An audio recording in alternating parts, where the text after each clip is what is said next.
My boy Nolan back with another banger. All right. Anyways, so Barbie and Oppenheimer have been released. They've been out for a while now, and I saw both of them on last Friday, same day.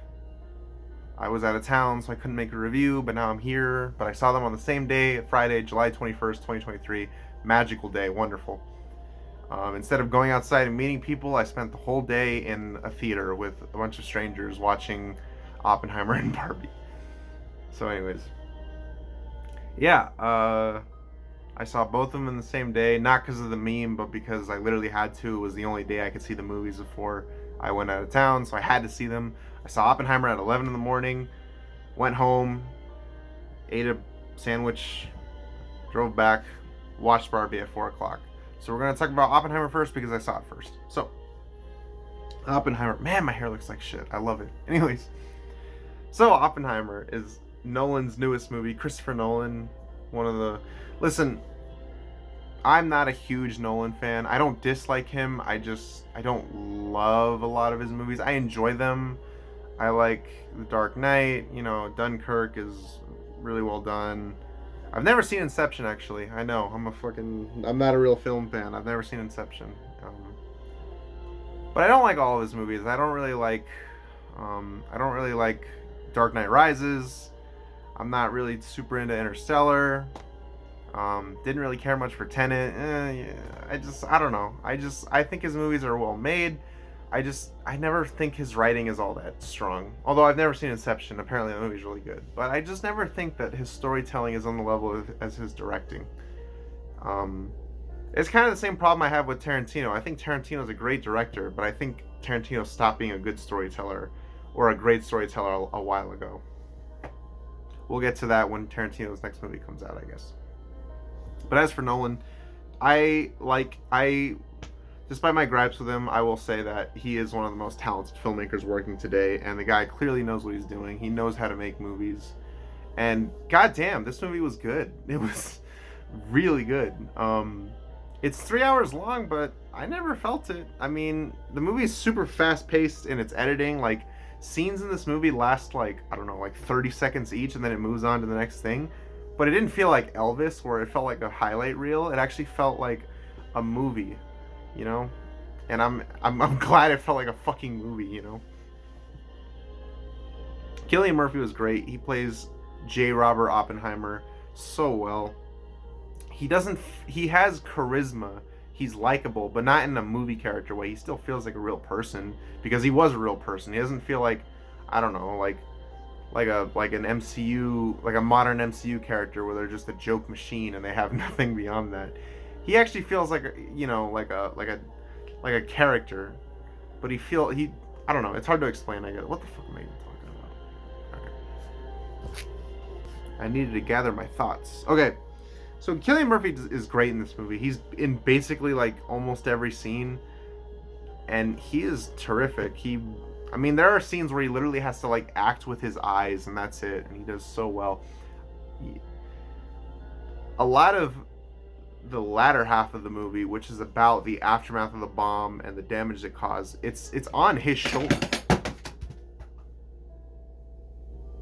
It's on his shoulders. Like, it's on him and the direction, which we'll get to. But his performance is so well done. You can see just the fear and like how shaken he is from everything. There's some scenes where he's having a panic attack, but you can't really tell, but you know it's there, but like it's so hard to explain. Like he's staying still. He's not moving at all, but you know that he is terrified, and it's so well done. The fear in his eyes in later parts of the movie it's so good. It's haunting almost. And that's not to say he's the only good performance in this movie. Robert Downey Jr., god damn, that guy is talented, man. I mean, I love him as Iron Man, but it's nice to see him like act like a real person. Like, I mean, it's just, he's really good. He deserves Best Supporting Actor. He's literally like, in the latter half of the movie, he's literally Chuck McGill, which is fucking hilarious. He's great. Florence Pugh's not in it that much, but she's really good. Emily Blunt is great. She has one scene where she just tells these guys off, and that was fucking awesome. Josh Peck is in this movie. Never in a million years, spoiler, never in a million years did I think that Josh Peck would be the one to set off the bomb. That's the biggest plot twist of the year.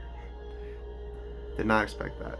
This movie, like, one of the fun things about this movie, watching it for the first time, is every like 5 minutes, like a new celebrity will show up and you'll be like, oh shit, I had no idea you were in this movie. And they're in it for like 2 minutes and then it moves on. And it's like, damn. I mean, I get it. And Nolan came to me and was like, hey, you want to be in my movie? You're going to be in it for like 8 seconds and you have like 2 lines. I'd be like, hell yeah, I want to be in your movie, man. But my favorite scenes in this movie, my favorite scenes are the ones that deal with the aftermath of the bomb. First off, the actual bombing scene is so well done because, yes, he didn't use CGI. He might be fucking lying, but he didn't use CGI, and it looks great and all that, and it's visually, and the sound is great, and visually it looks amazing. But the real heart of that scene to me is Cillian Murphy's reaction, what he says and how he looks so distraught. It's such a well done scene. And there's scenes after where you see how Oppenheimer sees the world, you know, and how the PTSD has affected him, and they're so well done. There's one scene where he's talking to a crowd, and again, it's like he's having an anxiety attack, and it's like so many different things are going on, and it's so well done from a filmmaking standpoint. The makeup in that scene is great. You know what I'm talking about if you've seen the movie, and it's so well done. It gets you scared. It gets you, like, even though nothing's really happening in the scene, it makes you terrified. It makes you as scared as him. And then there's another scene where he's talking in a room and this huge white light comes in. It's not really there, it's just what Oppenheimer sees, but this bright light comes in and the actor has to pretend that it's not there, and he can't like squint his eyes. He has to look like this. He has to have his eyes wide open while this bright ass light is going against him. And I just thought to myself, like, God damn, that is really impressive. Like, they literally just had a big ass light, it just shined it into the room, and it didn't look like shit. I admire that. Just the fact that Nolan didn't use CGI in this movie is just so incredible. Like, it just blows my mind. Like, there's so many things in this movie I'm like, holy shit. How the fuck? The framing of some scenes is just like, wow. This movie was awesome. Can't praise it enough. I don't know if it's a 10 out of 10 for me, but I really loved this movie. I thought it was great. It's not super... I do want to rewatch it, but it is not as rewatchable as some other movies I've seen this year because, well, even though it's really fast-paced and great, it is 3 hours long. And I felt like the third act of this movie, it wasn't slow, but I felt like it relied a little bit more on exposition than the first 2 acts. And it wasn't a huge deal, but I definitely did notice it. But I mean, those are minor complaints. I still highly recommend this movie, and I still thought it was fantastic.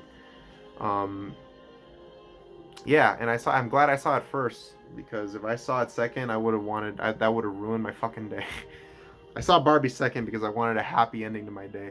But I guarantee you, if this was the only movie I saw that day, that'd be a shitty day for me. But yeah, I'm going to give this movie a 9. Really loved it. Think it's one of the best of the year. It is my second favorite movie of the year. My favorite movie of the year is still Spider-Man Across the Spider-Verse. Yeah, I know. I like the fucking Spider-Man movie more than the Christopher Nolan movie. Whatever. Fuck you. I'm not a real film fan. Whatever, man. Fuck you. I like what I like, man. The Spider-Man movie... Yeah, I like a Spider-Man movie more than a Christopher Nolan movie. Fucking sue me. Who am I arguing at right now? I'm arguing to nobody. But yeah, no, the movie fucking ruled. Loved it. Hope Cillian Murphy gets an Oscar nom. Hope RDJ gets an Oscar nom. This movie deserves so many. Best directing, best cinematography, best editing. This movie needs to win best editing. It has to. It fucking has to. If fucking Bohemian Rhapsody won best editing and this doesn't, I'm not going to do anything about it, but I'm going to be upset. Anyways. So yeah, Oppenheimer, 9 out of 10. Great movie. So let's talk about the other movie that I saw. So I changed into something a little more appropriate for the movie that we're talking about right now. So the second movie I saw that day was Barbie, highly anticipated by Greta Gerwig. So for context, I've seen Greta Gerwig's first movie and her third movie, but not her second movie. I've seen Lady Bird, but I haven't seen Little Women. Lady Bird was pretty good. I liked it. I don't love it. I know some people really love that movie, give it a 10. That's cool. I thought it was cute. I enjoyed it. It's not my favorite movie, but I thought it was nice. It was a good watch for sure, and I would recommend it. But I was excited for this movie. I wasn't like balls to the walls excited like everyone else. Everybody was like super into this movie. I was too busy excited for the Mario movie, but this is better than the Mario movie. All right, let me just get that out of the way. But anyways, everybody was super excited for this movie, and I kind of looked at it like, yeah, it looks okay. It looks fine. It looks okay. But like, there was nothing about it that made me think it was gonna be great. You know what I mean? And now that I've seen the movie, first off, I want to say this was the most packed theater I've been in all year. More packed than Guardians, more packed than Mario, and it was the biggest fucking ocean of pink I've ever seen. I just saw a bunch of women in pink dresses, a bunch of little girls with like pink purses, a bunch of guys dressed like Ken. It was kind of crazy. It was surreal. But anyways, I walked in the theater, I sat down, I watched the film. This is a good movie, for sure. I would go as far as say it's almost a great one. Is it a great movie? For some people, for most people, probably, yeah. I really like this movie a lot. I do. I do run. I have mixed feelings about it in some ways, but not in the ways you think. Okay, let's just get into it. So, first off, Margot Robbie and Ryan Gosling were born to play Barbie and Ken. They are both amazing. I think they actually both, if they both get Oscar nominations for their performances, I wouldn't be mad. Honestly, they both do a really good job. Ryan Gosling's funny as hell, and Margot Robbie is also hilarious, but she also brings a lot of depth to this character, and in subtle ways, like just certain mannerisms she does and certain facial expressions, like it brings a lot of depth to the character. But you still get the sense that, yeah, this character is a plastic doll. You know what I mean? And I think that's great. I think Margot Robbie is one of the best actresses working today, genuinely. Even, I just think she's great. Even as Harley Quinn, I think she's terrific. I think she's awesome. And she was born to play Barbie. She's great. And I don't mean that as an insult. She's just so good in this movie. Another huge praise I gotta give this movie is the production design. Barbie Land as an environment looks great. This movie, I think, should get a Best Production Design nomination, for sure. It looks great. And thankfully, we spend most of the movie in Barbie Land and not in the real world. I'm glad they went to the real world, but I'm also glad that that's not a huge part of the movie. I'm glad we spend most of the time in Barbie Land, because this is a fantasy movie. I want some fantasy in it, you know what I mean? This movie has a big cast, but I will say there are a lot of them that I feel were a little underused.